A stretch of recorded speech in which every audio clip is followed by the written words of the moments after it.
Everything went wrong the exact second we decided we could finish the job, before dark.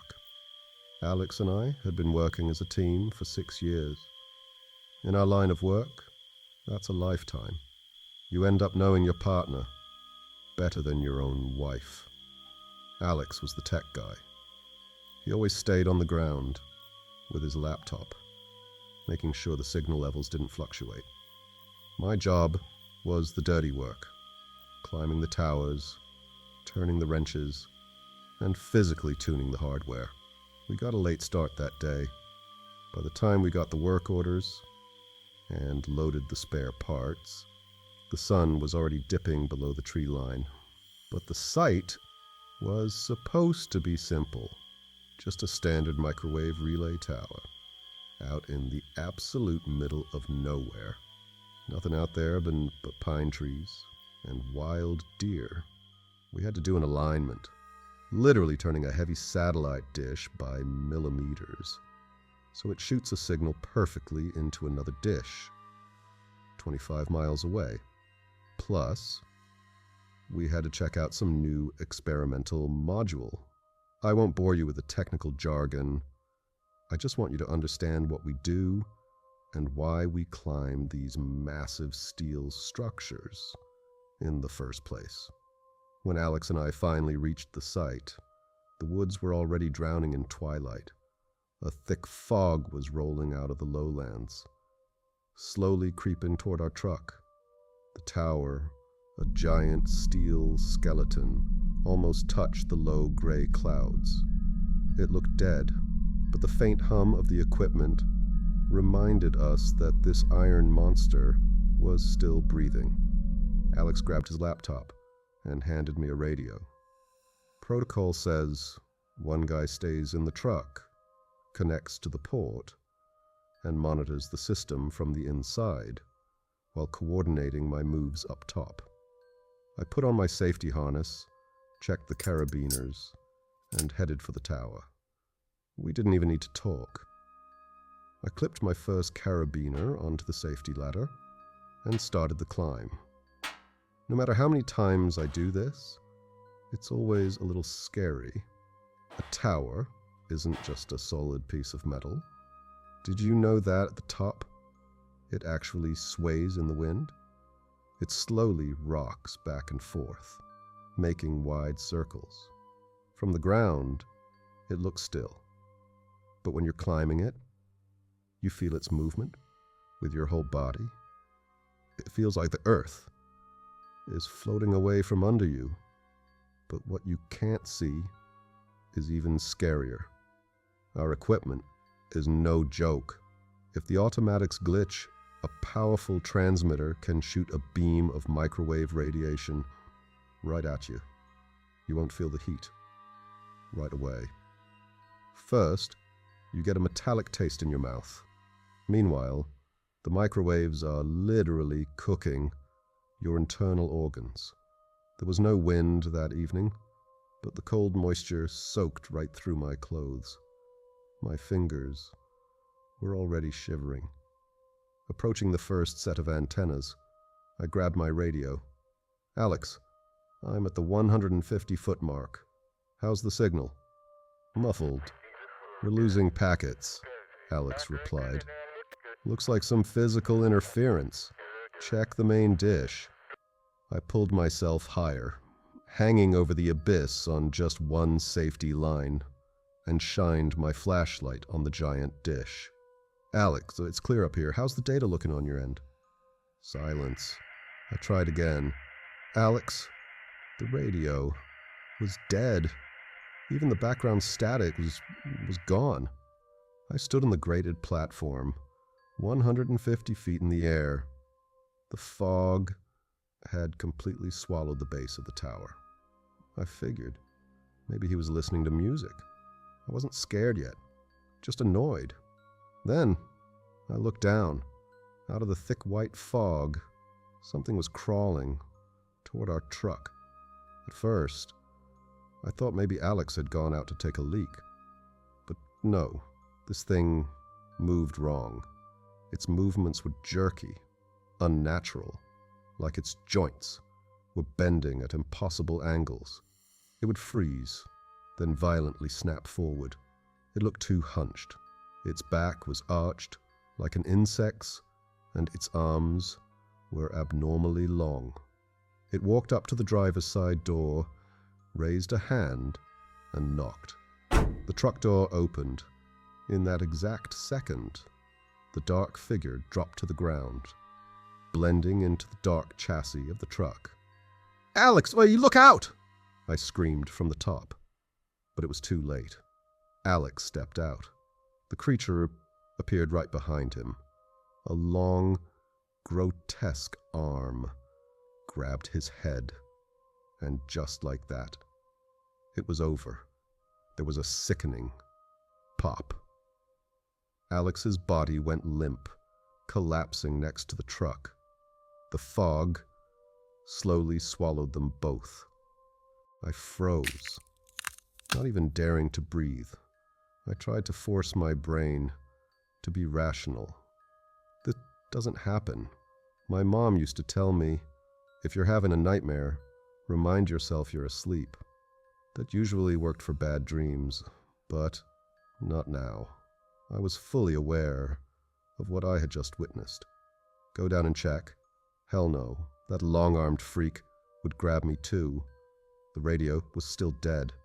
The sky was getting darker by the second. And then I heard a metallic clink from below. Someone or something was climbing the ladder. "Alex, is that you?" I yelled. A broken, unnatural laugh echoed up from the fog in response. I unclipped a heavy iron wrench from my belt. Out of the darkness, a hand appeared. It had 3 massive, thick fingers, and then came the face. It was somewhat human, but twisted, wrong, like a mutated infant. It had long, stringy, black hair.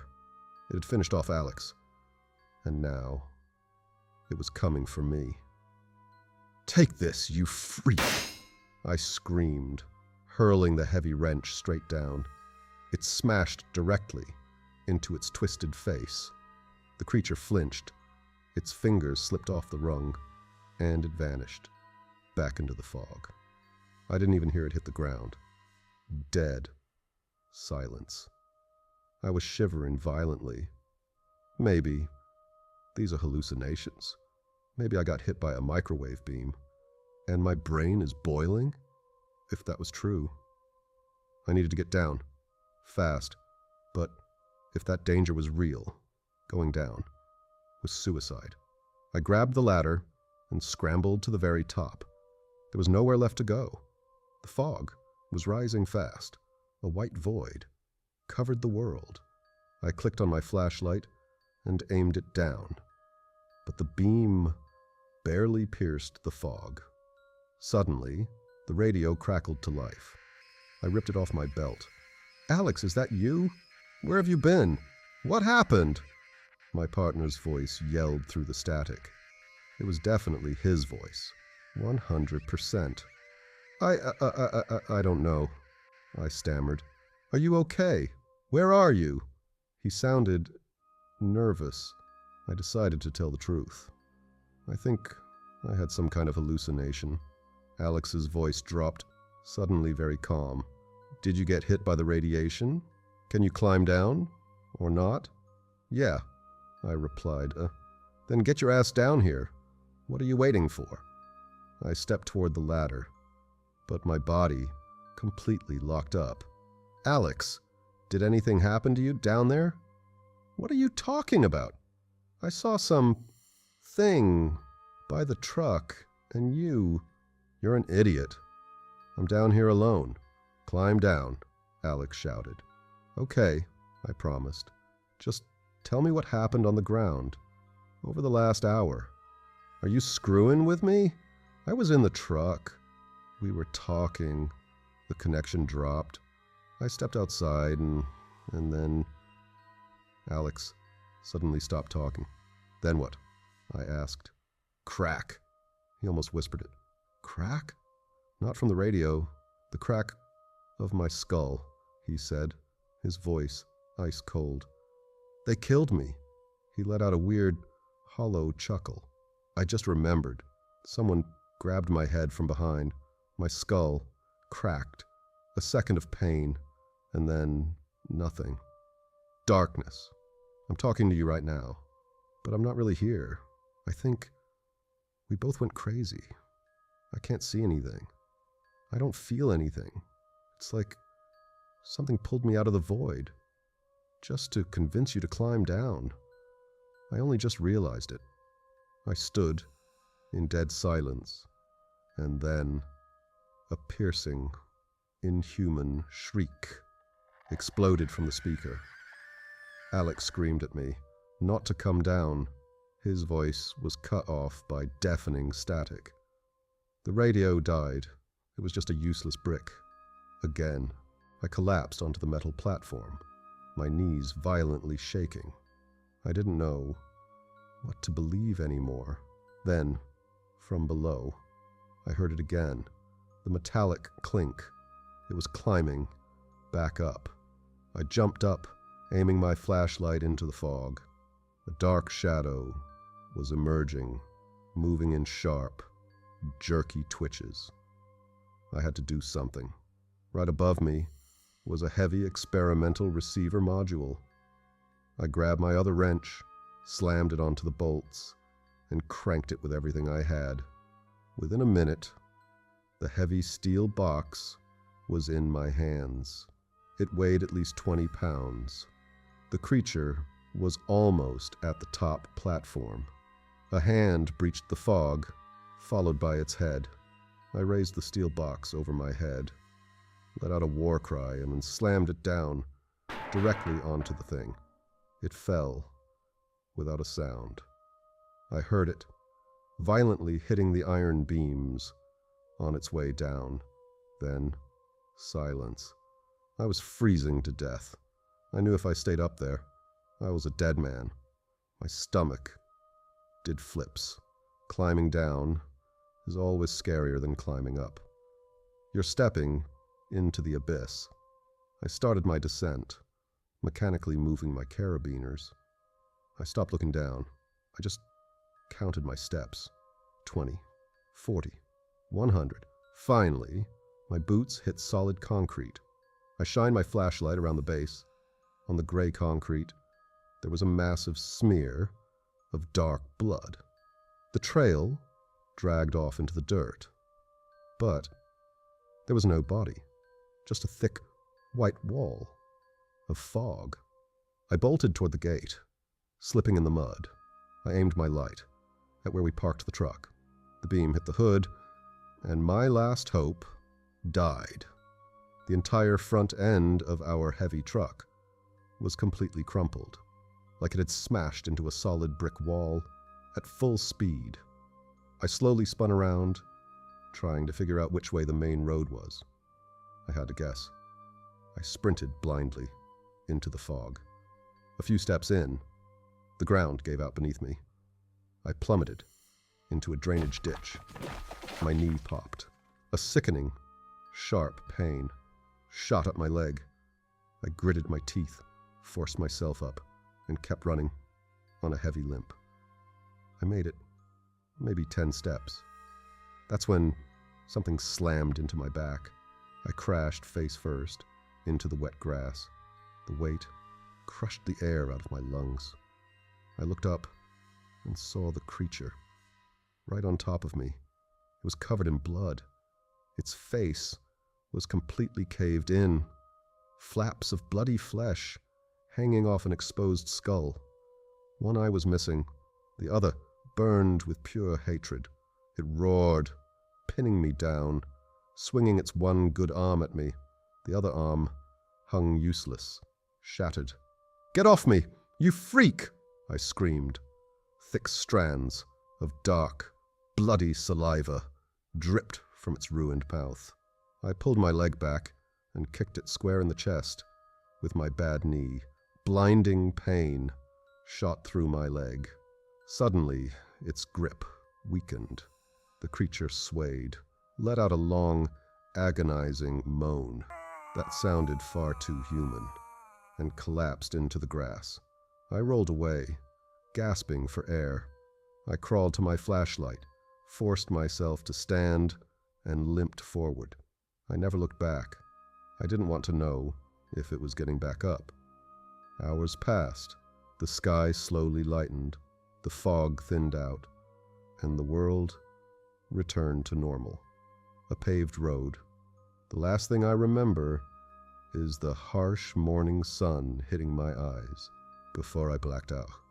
They told me later. A passing driver found me, wandering down the highway. The doctors said I was in shock with a dislocated knee. No internal damage, no radiation poisoning. Medically, I was fine. Later, the police came. They asked the same question over and over. See, they only found our ruined truck at the tower.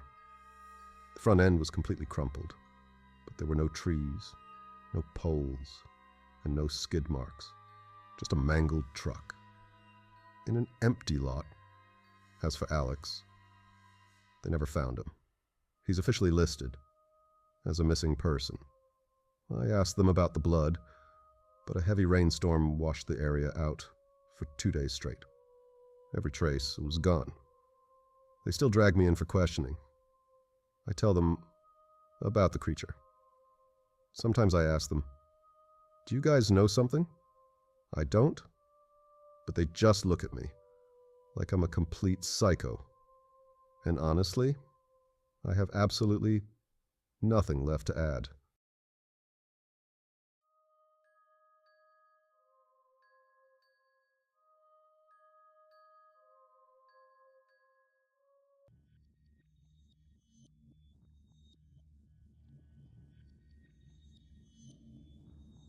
Back in the 1980s, in a small town in Maine, a man named Vincent Krotoff worked in a modest photo studio on Elm Street, right next to a local hardware store.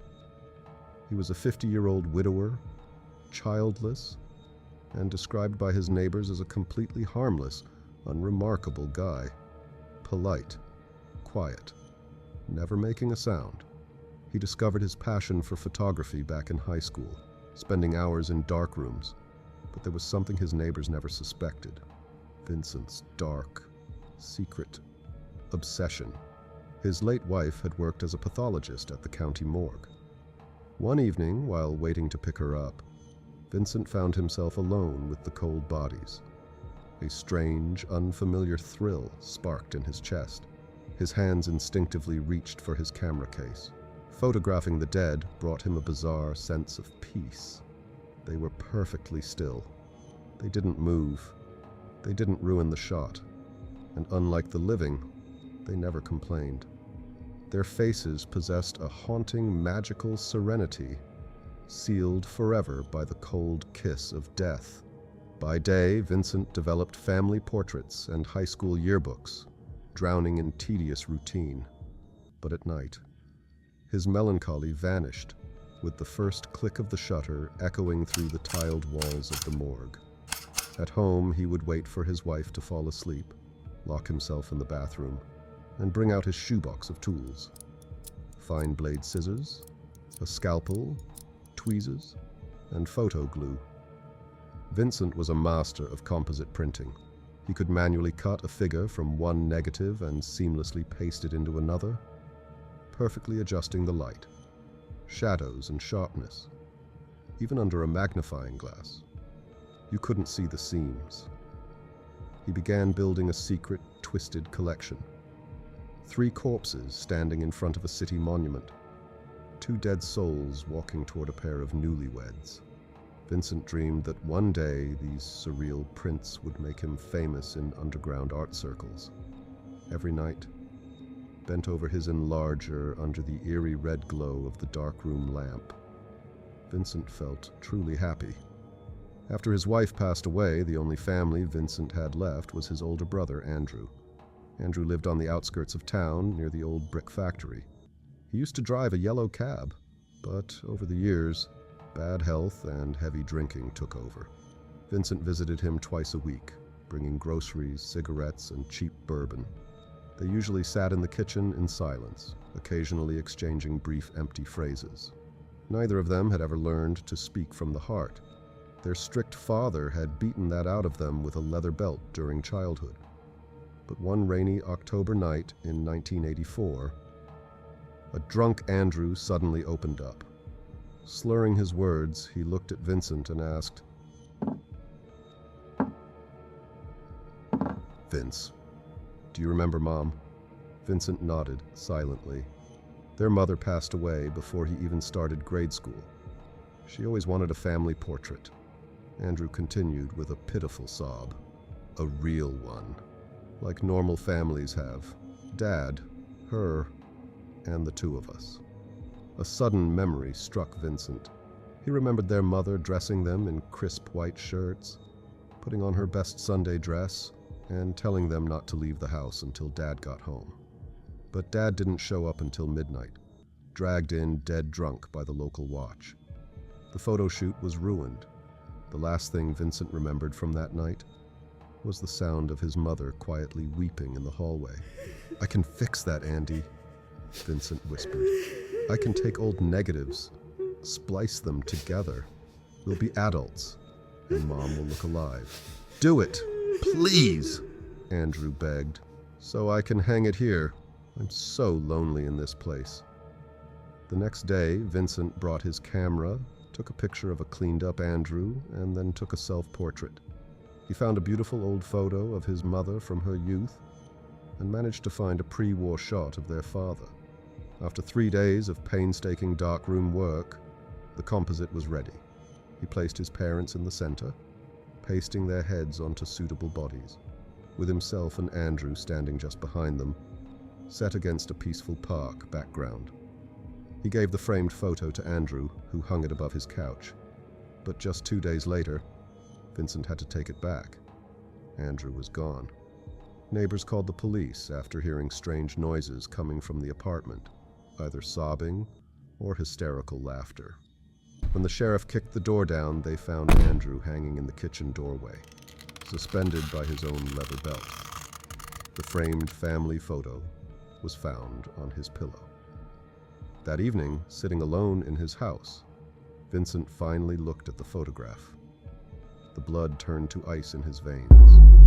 Andrew was gone. His brother had vanished completely from the print, leaving only Vincent and his long-dead parents. His brother's suicide completely broke him. Vincent stopped smiling, avoided people, and began wandering through the local cemetery. He wasn't visiting his family's graves. He was consumed by something else, the porcelain cameo portraits on the old tombstones. One night he hid a heavy tripod behind an old stone mausoleum. The next day he took his first shot, the gravestone portrait of a smiling Boy Scout named Billy, who died at just 11. Then came young Catherine, who missed her 18th birthday by a couple of months. Then chubby twin sisters, and a sharp-jawed 20-year-old boy named Rory. Vincent only targeted the young, those who died before turning 20. He felt an intense, agonizing sorrow radiating from their frozen gazes, a sense of an unlived, stolen future. Within a year, he collected over 100 of these cemetery portraits. He kept the negatives under lock and key, studying them only at night, under the red darkroom light. And then he noticed it. The negatives were changing. At first, it was subtle, a slight shifting of a lip, a deepening shadow under a cheekbone. But soon, the distortions became undeniable. Mouths were slightly parting, eyes were beginning to squint, or turning completely, blankly white. On Rory's face, a thin, faint line appeared across the negative, like a crack in a tombstone. Yet Vincent knew for a fact there was no crack on the actual grave. Shaking with terror, Vincent rushed out of the bathroom. He remembered the family photo in his desk drawer. He pulled it out. His parents were still there, clear as day. Andrew's spot was empty. But Vincent himself, Vincent was starting to fade. His image on the paper was washing out, turning translucent. The frame slipped from his numb hands, and shattered on the floor. The next morning, his boss ordered him to a local elementary school to take class portraits. The kids were noisy and restless, but Vincent barely noticed. To his failing mind, the living children looked no different from the corpses in the morgue, just slightly more animated. He felt his life force trickling away. He convinced himself that a sinister, subterranean presence was draining him, and if he didn't help these dead souls return to the living world, they would drag him down into the dirt. Locked in his darkroom, Vincent began a horrific experiment. He took the fresh negatives of the school children and masterfully spliced the dead cemetery kids into the rows of living students. He spent hours blending the tones and smoothing the edges. He didn't stop there. Over the next week, he secretly inserted a dead Boy Scout into a summer camp group photo, placed the deceased twin girls into a large family portrait, and edited a dead young girl into a white dress, replacing a bride at a wedding. For a moment, he felt relief. On his shattered family photo, his own fading figure stopped vanishing. He thought he had balanced the ledger by giving the dead what they wanted. He felt like a factory worker, emotionless and methodical. Cut, paste, roll, repeat. He altered 10 school classes and 4 kindergarten groups. But on Monday morning, Vincent checked his family photo and let out a pathetic whimpering cry. Beside his parents, his figure was gone. In its place was a faint, hollow silhouette, like a ghost from a vintage horror story. That night, he burned the photograph and walked to the cemetery one last time. Without his camera, he stood before Rory's grave. In the pale moonlight, the young boy's face looked menacing, his eyes filled with pure malice. "Are you going to take me?" Vincent whispered into the freezing night. No answer came, only the distant, unnatural creaking of an old pine tree that sounded terrifyingly like a child's stifled giggle. Vincent stared into the porcelain eyes on the stone and choked back a scream. A sudden, monstrous realization flooded his mind, forcing everything into a chaotic, terrifying clarity. Before sprinting away from the graveyard in absolute panic, Vincent choked out a final whisper. They, weren't, children. Whatever lived beneath the soil had used him. It had worn the faces of innocent dead children like masks, using Vincent as a vessel to scatter its foul, parasitic miasma into the homes of the living, through his photographs. The next day, Ms. Evans, a geography teacher at the local middle school, picked up the developed class photos from the studio and distributed them to her students. After the bell rang, a young girl walked up to her desk, pointing a trembling finger at the print. There were 3 extra children standing in the back row.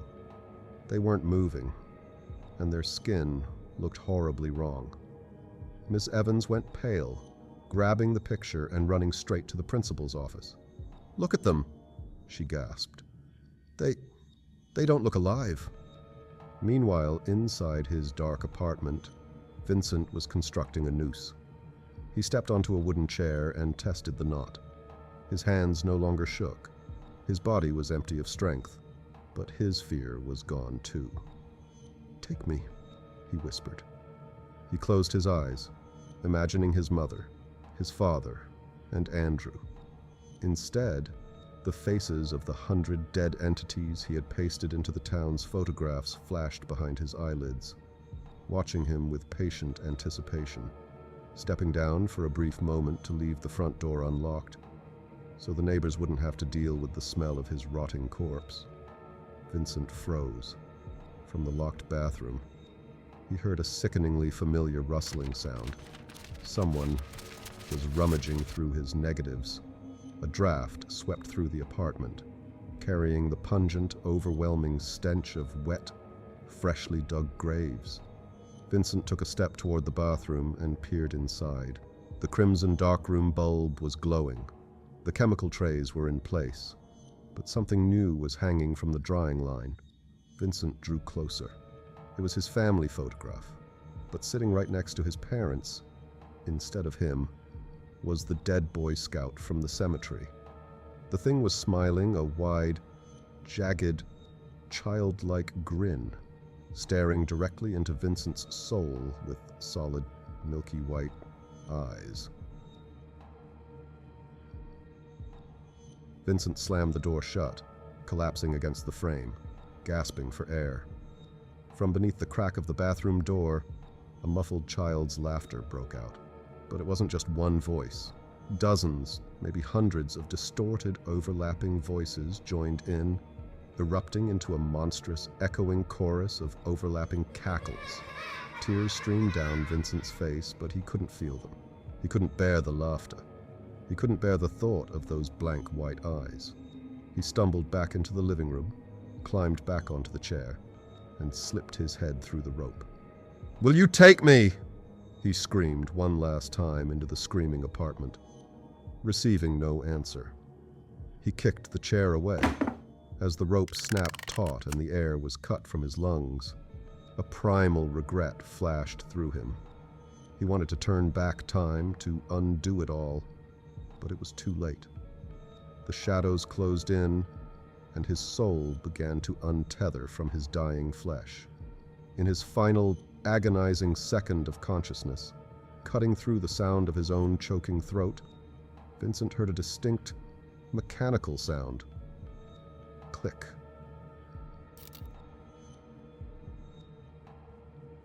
The unmistakable sound of a camera shutter closing.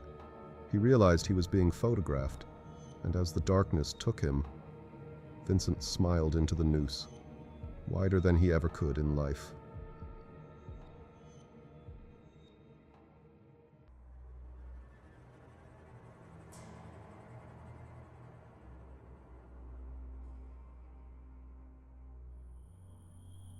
Until recently, I lived with my parents in a quiet, suffocating suburb.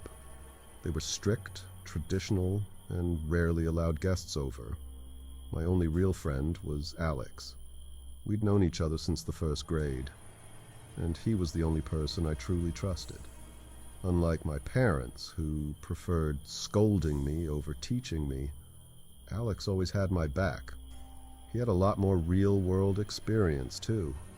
His dad wasn't around, so he'd been working since he was 14 to help support his mother.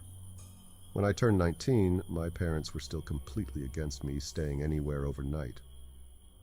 So, when Alex came to me with a bizarre idea to buy a cheap place on the edge of town, I actually listened. I had saved up a decent chunk of money over the years by cutting corners. "You can actually buy a place right now," Alex told me, smiling. "And not just any place, a guaranteed ticket to a brand new condo." He explained the plan. There was an old, dilapidated 5-story apartment complex on the outskirts. The foundation was cracked, the walls were covered in mold, and the city had officially condemned it. It was slated for demolition. But here was the catch. Under a rare city redevelopment program, anyone holding a deed to a unit when it was torn down would automatically be reallocated a brand new apartment in a modern complex. The price for the unit was dirt cheap, just under what I'd saved. The seller was a young guy who inherited it from a grandmother he never knew. He just wanted to dump it for quick cash. The building was depressing. It stood completely isolated from the rest of the neighborhood. My unit was on the 4th floor. The heavy steel door stood out against the vandalized, peeling walls of the hallway. Inside, it smelled like damp rot and stray cats. The wallpaper was peeling, a single dim bulb flickered in the corridor, and the kitchen window was cracked. But it was summer, so I figured I could survive a couple of weeks. That evening, after moving my basic things in, I walked to the nearest convenience store to grab some water and food. By the time I got back, darkness had fallen. The streetlights flickered weakly. Near the entrance of my building, I noticed a dark silhouette. "Who are you?" A raspy female voice called out. I just moved into Unit 14. I replied. The woman stepped into the light, stubbing out a cigarette. She was middle-aged, worn by time, but sharp. "I'm Linda," she said, offering a hand. "I've lived here my whole life. The city thinks they can just throw us out and put us in some cheap project housing. I'm not leaving." I asked out of politeness if anyone else still lived here. "Just me and Mr. Harrison," she said. "He's an old Navy veteran. Lives right above you on the 5th floor." As we spoke, another silhouette emerged from the shadows of the courtyard. He walked with a heavy, rhythmic limp, his breathing labored. It was an elderly man with a thick gray mustache and deeply anxious eyes. I extended my hand, but he didn't take it. His eyes were wide, fixed on something unseen. "Keep your door locked at night. Do not open it. No matter what," the old man said, his voice dropping to a harsh, trembling whisper. Before I could ask what he meant, he turned and limped up the concrete stairs. Linda and I exchanged an uneasy look, and soon we both headed inside. I didn't know why, but his words stuck with me. That night I locked the heavy steel front door, turned every deadbolt, and even latched the small bedroom door. I couldn't sleep. The unfamiliar environment and the old man's warning kept looping in my head. Senile dementia, I told myself. Just an old man losing his mind. But around 4 a.m., I was bolted awake by a massive crash directly above me. It sounded like heavy furniture being violently dragged across the floor. Then came heavy, thudding footsteps. Another crash. And finally, the sound of glass shattering against the floorboards. Annoyed and frightened, I grabbed my watch and banged the metal buckle against the radiator pipe. The noise instantly stopped. The rest of the night passed in a suffocating, dead silence. The next morning, I ran into Linda near the entrance. I asked her about the old man upstairs. She sighed, offering a faint smile. "That's just Mr. Harrison. His dementia has been getting worse lately. He moves things around at all hours." Relieved, I went to my college classes. I spent the afternoon at Alex's place, completely losing track of time. It was late when I finally walked back to the condemned building. Under the flickering streetlight, Linda was standing there again, but she wasn't just smoking. She was trembling. "Linda, is everything okay?" I asked. "Sam, I don't know." Her voice shook violently. "I just got back from work. I was standing here smoking, and I looked up at my apartment window. The lights were on." She swallowed hard, tears welling in her eyes. And then, right as I looked, they clicked off. "Maybe it's just a short circuit?" I offered, trying to sound brave. "The wiring in this place is ancient. Look, I have pepper spray. Do you want me to go up and check?" She nodded weakly and handed me her keys. I regretted the offer instantly, but I couldn't back down. My heart hammered against my ribs as I unlocked her door. I flipped the hallway switch. Nothing. I checked the kitchen, the living room, the bedroom, entirely empty. I leaned out her window and called down to her that it was clear. She breathed a sigh of relief and came up. She offered me tea, but the vibe was too unsettling, so I politely declined and went up to my apartment. An hour passed. I was sitting at my laptop with my headphones half off, watching a show. My window was wide open, letting in the cool night air. Suddenly a sound pierced the dark. A scream. A sharp, blood-curdling, desperate female scream. I leapt up, staring out the window. The courtyard was empty. Then it hit me. The sound wasn't coming from outside. It was coming from inside the building, from directly below me. Terror, cold and heavy, flooded my veins. "Linda!" I froze, my mind racing. Who could be hurting her? She lived alone. Did someone break in? I remembered checking her apartment earlier, and a horrifying thought struck me like a physical blow. I didn't check the bathroom. The realization paralyzed me. I grabbed my phone, hid behind the curtain, and called 911, watching the entrance to see if anyone ran out. The police arrived within 10 minutes. No one had left the building. 3 officers rushed inside. I called out to one of them from my window, giving them my unit number so I could provide a statement. A few minutes later, 2 detectives knocked on my door. After taking my notes, they asked me to come down to Linda's apartment. What I saw will haunt me forever. Linda was lying in the bathtub. A horrific smeared trail of blood led from the tub all the way to the kitchen window, as if she had been desperately crawling for help. But the medical examiner found no stab wounds, no cuts, no external trauma.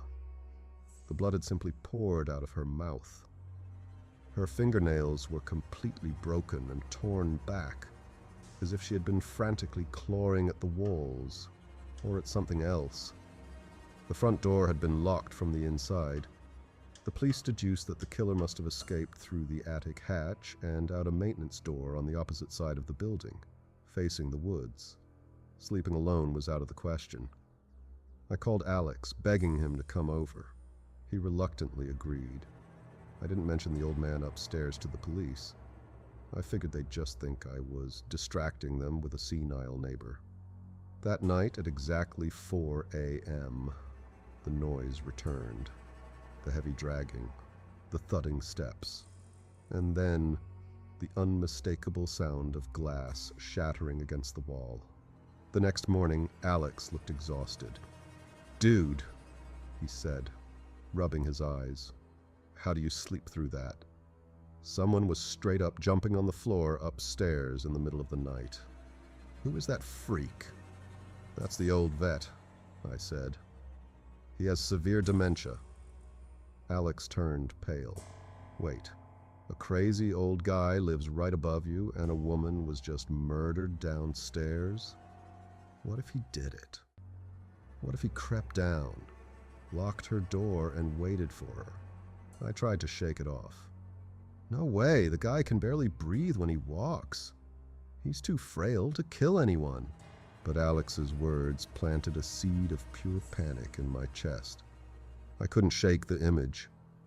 That afternoon, I finally called the police and reported the old man's bizarre behavior and the late-night disturbances. A squad car arrived an hour later. The detective scolded me for withholding information, but immediately went up to the 5th floor to question him. They made me come along. We knocked on Mr. Harrison's door for several minutes. Silence. The lead detective gave the order, and they threw their weight against the door. It was old wood. It gave way with a loud, splintering crash. Inside, the apartment was remarkably clean and orderly. Framed military photos and family portraits lined the walls. But there was no sign of the old man. The bedroom door was shut tight. The detective knocked. No response. "Break it!" he ordered. The door flew off its hinges and we stepped into the room. The air was freezing. There, sitting in a heavy armchair directly facing a massive floor-to-ceiling mirror, was Mr. Harrison. He was completely bald. Clumps of his stark white hair were scattered all over the floor, torn violently from his scalp. Shattered glass from broken picture frames littered the rug, mixed with smears of dark, dried blood. His eyes were wide open, glassy and filled with an absolute paralyzed terror. He wasn't looking at us. His dead eyes were locked entirely on the reflection of the bedroom door in the mirror. The police called for an ambulance and forensics. Horrified, I went back to my apartment. I couldn't handle the atmosphere. I tried calling Alex, but his phone went straight to voicemail. The silence in the building was suffocating. I locked every window, bolted the heavy steel door. left the lights burning, and somehow drifted into a restless sleep as the first light of dawn began to creep through the blinds. I woke up. I lay there, staring at the ceiling, waiting for the nightmare to end. And then, thud! A massive crash echoed from the apartment upstairs, followed by the frantic, heavy stomping of feet running back and forth across the ceiling. My heart stopped. A cold sweat broke out over my entire body. Mr. Harrison's body had been removed by the coroner hours ago. The apartment upstairs was completely empty. Crime scene tape was sealed across the door.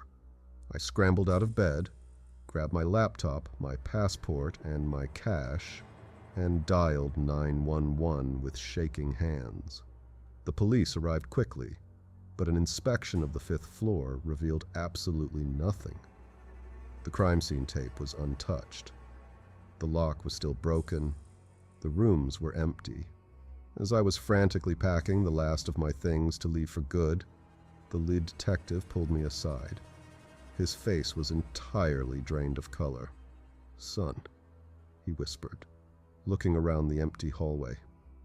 "We just got the preliminary autopsy report back on the old man."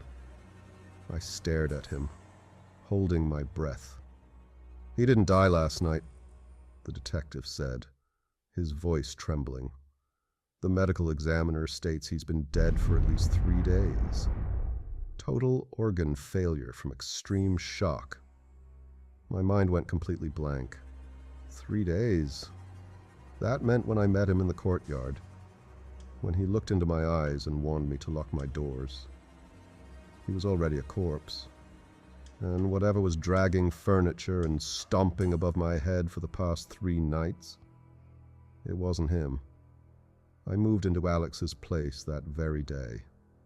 A week later, Alex, myself, and 3 of our friends drove back to the condemned building at dusk to grab the heavy furniture I left behind.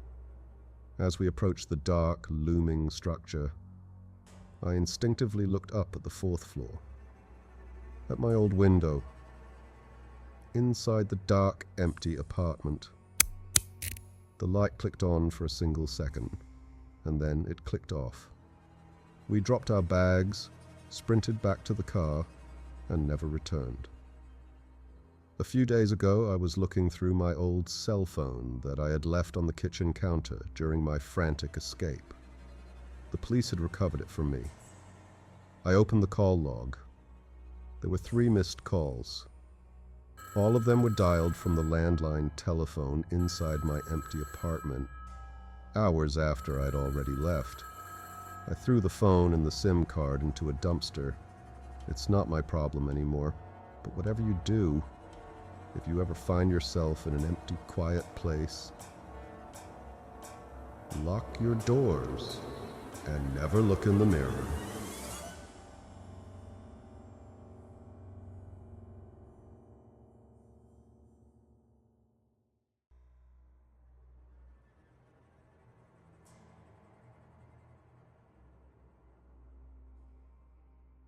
We all like to believe that we are in control of our own minds, but some scary stories prove otherwise. In the dark world of true crime, few things are as terrifying as a brainwashed cult. And the scariest part? The story you're about to hear is based entirely on true events. To understand how easily human free will can be erased, just look at the ground beneath your feet. Individually, ants are quite stupid. If a single ant wanders through the forest alone, it can easily get lost. It might drag a useless object for miles, or attack an enemy it can never defeat. Because of this blind stupidity, solitary ants often die. But when an ant is not alone, everything changes. An ant colony is a true superorganism. Every individual plays a strictly assigned role, creating absolute order. In an anthill, a single individual means nothing. It is merely raw material. Complete, absolute submission to achieve a common goal. Keep this in mind. Because this rule doesn't just apply to insects. It was August 14th, 1989. Deep in Ontario, Canada, a lonely two-lane highway cut through the dense, quiet forest. It was the kind of road where absolutely nothing ever happens. But on that day, a figure emerged from the trees. A passing driver hit the brakes. It was a young woman. She stood in a strange, hunched posture, wearing clothes that looked like they belonged to another century. She was completely exhausted, covered in cuts and deep bruises, and she seemed to be desperately cradling something, wrapped in dirty rags. When the driver rolled down the window, she asked for just one thing. "Please, take me to the nearest hospital. How did she get out here? There was nothing but miles of wilderness in every direction." The driver didn't ask questions. He just got her into the car and rushed her to the emergency room. When doctors finally examined her, they realized what she had been hiding under those rags. It was her right arm. Or rather, what was left of it. As the bandages fell away, the medical staff recoiled. The limb was mangled, looking as if a giant set of jaws had bitten off half her arm and chewed whatever remained. When the police gently asked her what happened, her answer was simple. A tractor ran over it, but that was a lie. Her arm hadn't been crushed in an accident. It had been brutally, deliberately severed. And the truth she would eventually tell about the people hiding in those woods was far more terrifying than any ghost story. To understand how she ended up on that road, we have to go back to the late 1970s. Meet Chantal Labrie, a bright 19-year-old girl from a good family in Quebec. Chantal started attending local seminars on healthy living, learning how to eat right, quit smoking, and avoid alcohol. It seemed harmless, but soon her parents noticed a dark shift. Chantal stopped seeing her friends. She grew distant. Her talk of healthy living morphed into bizarre rants about spiritual purification, biblical prophecies, and the end of the world. She wasn't the only one. The seminars were run by a man named Roche Thériault. To the outside world, Roche was a magnetic, charming preacher. Rumors swirled that he could see the future and heal the sick with his bare hands. But behind the charisma was a deeply broken, dangerous man. Raised in an ultra-strict, abusive household, Roche had survived by learning how to manipulate people. After a botched stomach surgery in 1971 left him in chronic pain, he spiraled into alcoholism and violence. Eventually, he found a platform within a religious movement. He took their teachings, twisted them, and used his quit smoking seminars as a hunting ground. He didn't look for the weak. He looked for people seeking meaning. Before long, the unthinkable happened. Dozens of young, educated, normal people completely abandoned their families, declaring that God was calling them to live in the forest. In July 1978, Roche led 27 followers into the absolute isolation of the Canadian wilderness. Around a massive bonfire, he ordered them to burn their IDs, their family photos, and every single reminder of their past lives. He renamed himself Moses and officially named his new family the Ant Hill Kids. Like an anthill, there were no individuals here. There was only the colony and absolute submission to the prophet. Roche became a ruthless dictator. He enforced grueling manual labor from sunrise to sunset. If you didn't work hard enough, you didn't eat. He claimed all the women as his wives and isolated the group entirely from the outside world. And then something happened in the sky that solidified his power forever. On January 24th, 1978, residents across Western Canada saw a terrifying omen. A massive object streaked across the atmosphere in bright, unnatural colors before violently crashing into the Earth. To the outside world, it was just Cosmos 954, a malfunctioning Soviet satellite with a nuclear reactor on board. But to the people isolated in the forest, it was a divine sign. Roch told them the apocalypse was coming on February 17th, 1979. He said hailstones the size of cars would fall from the sky. But when that day came and went, and the sky didn't fall, Roch didn't apologize. Instead, he told them God had delayed the judgment because they weren't pure enough. At this point, you might wonder, why didn't they just leave? Because a cult doesn't look like a cult from the inside. It looks like family. First, there is a charismatic leader, someone who speaks for God. You can't argue with God. Second, there is a transcendent belief, a higher purpose that makes all suffering feel necessary. Third, there is complete control over the environment. No sleep, no contact with the outside. And finally, relentless psychological influence. By the time the beating started, the members no longer trusted their own minds. They believed they deserved it. Certain species of ants practice slavery. They raid enemy nests, steal their larvae, and force them to work for the new colony. Roach's colony operated exactly the same way. His alcoholism returned, and with it, unimaginable sadism. He forced his followers to beat one another, making everyone complicit in the violence. He performed agonizing surgeries on his people without a drop of anesthesia. In one horrifying instance, a crying toddler annoyed him. Roch decided the child needed a circumcision.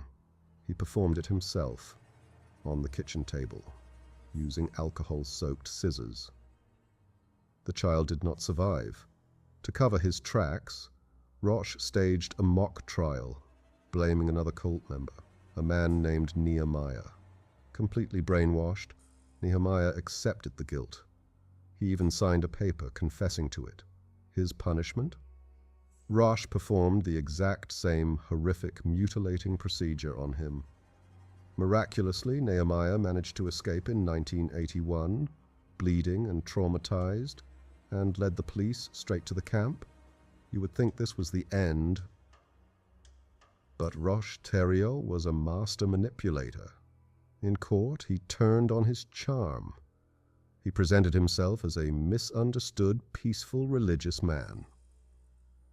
The justice system failed terribly. Roch was given a laughable 2-year sentence, and didn't even serve all of it. When he was released, the brainwashed Ant Hill kids were waiting for him. They moved deeper into the forests of Ontario, and the violence escalated to a point of pure horror.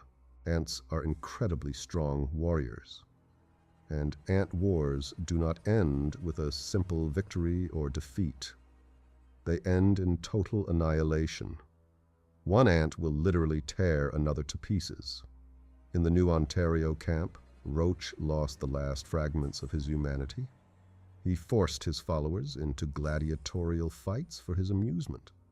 2 people would be ordered to strip naked and fight until there was blood. He pulled teeth with pliers and burned people with blowtorches. In a fit of madness, he even operated on his own wife with his bare hands. He pulled her intestines out and clumsily sewed her back up. Naturally, she died. Sickeningly, he removed one of her ribs from her lifeless body and wore it around his neck as a twisted trophy. His followers watched this and stayed, because they believed this was just another test from God. Which brings us back to the woman on the road. Her name was Gabrielle Lavallee.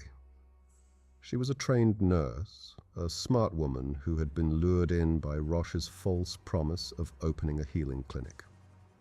Because she was educated, Roch resented her. He singled her out for his worst cruelty. In July 1989, Gabrielle complained of a minor pain in her finger. Roche smiled and said he could cure it. He ordered her to place her hand flat on a table, and then he pulled out a large knife and drove it straight through her hand, pinning her to the wood. A scream echoed through the cabin, but she was forbidden to move. He forced her to stand there in agonizing pain for 40 minutes, while he calmly drank a beer. When he finished, he looked at her and delivered his diagnosis. The arm had to go. He amputated it himself with a meat cleaver and then cauterized the remaining stump with a piece of red-hot metal. All of this happened right in front of the other cult members, who stood by in absolute, terrifying silence. 2 weeks later, Gabrielle ran. She ran through the trees, found that lonely 2-lane road, and flagged down a car. Gabrielle's testimony finally brought the walls down on the Anthill kids. Police raided the camp, and this time there was no charming the judge. When the victims finally started to speak, the officers were sickened. Faced with a mountain of evidence and nearly 100 counts of assault and murder, Roche-Thériault was sentenced to life in prison. He would never see the outside of a cell again. In 2011, the monster of the woods met his own violent end when he was murdered by his cellmate. Today, the survivors of the Anthill kids are left to piece together the shattered fragments of their lives. If a worker ant is infected with a deadly fungus or parasite, the colony doesn't try to save it. They will bury it alive inside the walls of the anthill to protect the queen. For years, these people lived in the dirt, trapped within their own minds, waiting for the end of the world to arrive. What they didn't realize was that the end of the world had already come, the moment they followed the prophet into the dark.